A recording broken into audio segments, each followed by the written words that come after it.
So this week we're talking to a panel of experts in the measurement business or in the media buying and media planning business to give all of you a better sense of what to ask and what to look for when you're planning a large campaign on mobile marketing.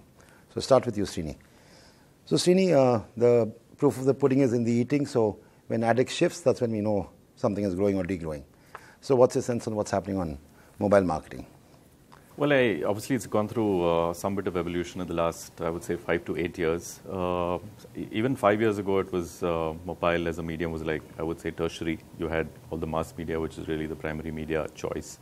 And then digital came in as secondary. And mobile those days was actually not even digital. It was considered to be a tertiary kind of a medium. Right. One big shift that's happened is today all of digital is almost mobile. About 70-80% of digital spends are going onto the mobile. So to that extent, it's kind of come a little closer.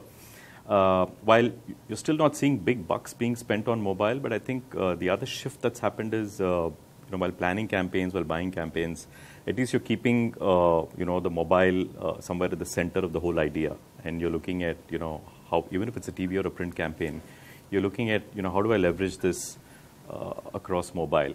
What's the multiplier I can build using mobile? So at least that thinking is coming in, and only as a multiplier, not as an absolute medium, isolated as an absolute medium. I mean it's happening, but still not I would say rampant across the industry. There have been obviously a lot of great cases coming out of India where campaigns have innovated using the mobile, and there have been a lot of campaigns which have been run standalone on the mobile and delivered great results for brands. It's happening, but it's not yet, I would say, reached a stage where you could say it's the primary medium. Right. But at least it's part of the thinking. Right. So Hemant, from your perspective, how do you see mobile being used by marketers, and how much time are you spending, or how much resources are you putting into understanding what's happening in this space? I think the fact of the matter is it's the largest medium. If you look at it by just sheer reach, there's no medium which gives you 900 million consumers in India. That's one. Second is, if you look at the sheer amount of time that a consumer spends with mobile, again, it beats in even television. So everything is there. I'm going to interrupt you there. All this sounds so good. If you're the CEO of Levers, will you transfer all your money to mobile, or what would you do?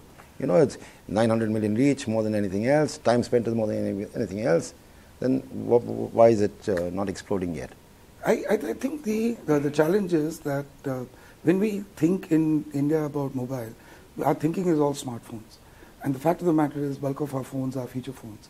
So unless we start innovating and thinking about how we leverage that, till that time as a CEO, I'm not sure I want to put big amount of money. Right. So tell me what your research, your data shows you.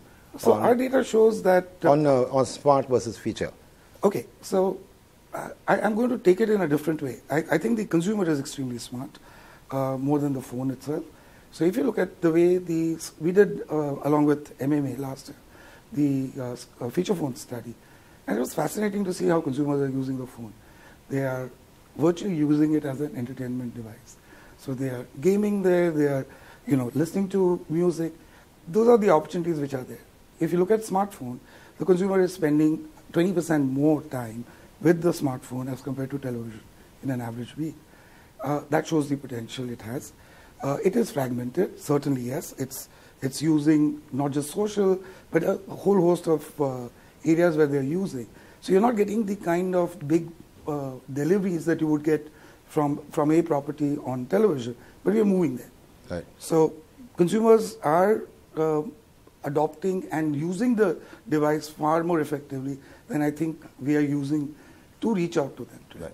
Right. I'm going to ask you a question. Imagine a CEO of an FMCG company spend 15 minutes with you.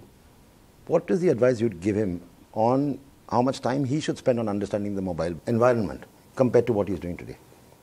Based on data, not based on your gut or anything like that. No, I think based on data, if you look at it, Srini spoke about the fact that it's growing, but it's not yet there. But it depends on what kind of brands, what target consumers we're talking about. No, I said FMCG, just to get a sense of... Even within FMCG, if you look at the premium products, the niche products, it's going beyond, today already the allocations are going beyond 20%, right? And no, you're talking digital as opposed to mobile. Well, digital and mobile is almost synonymous. Would you agree with that? Are you willing to make that synonymous? Yeah, about 70-80% of all digital is mobile. Right, yeah. okay. So if you take that ratio of 80%, so mobile and digital is synonymous. And with that in mind, you are going upwards of 20% allocations. So I think the time has come for mobile to be treated as a mainstream medium. And, we have done planning saying that, okay, there is TV and sometimes there's print and then put, digital or mobile on top. There are brands, there are target consumers where we should think about the reverse.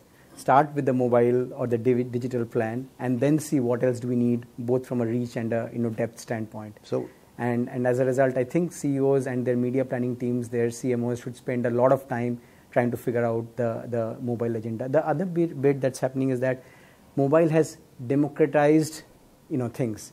Content is today in consumers' hands at one level from the demand side, and secondly, anybody can create content from the supplier side, with mobile and where mobile has gone, right?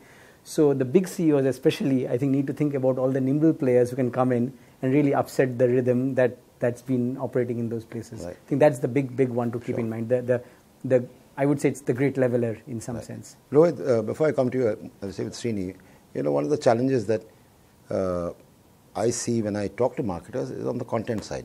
And of the panelists, you're the only one who's also on the content side of the business with, a lot of your group and products. So tell me, what is the struggle on the content side?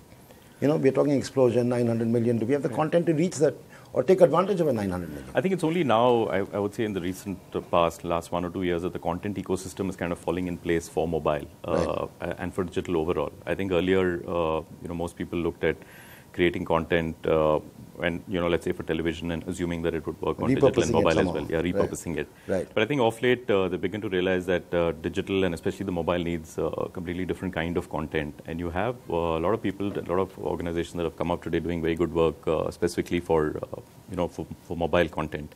So I think we're going up the learning curve there. But I think the larger point I'd want to make is this whole thing about allocating money to mobile, versus let's say the time being spent on it. I think it's a factor of most advertisers and media planners still using mental models of the past and looking at metrics which they're so used to, which is like your reach metrics, your GRP metrics, and everything else, which I think at some level really dumbs down the mobile. I think the potential of the mobile is far higher than that. We can actually change the whole paradigm and look at campaigns that just go from insight to commerce all the way, and deliver the whole thing on the mobile, which you can't do in any other medium. So I think somebody also need a bit of a paradigm shift if you have to start seeing big bucks flowing in. We're going to take a short break. When we come back, we're going to talk about who is responsible for this paradigm shift. What is Rohit from MMA going to do in helping marketers understand how to navigate this space and how to take advantage of this space?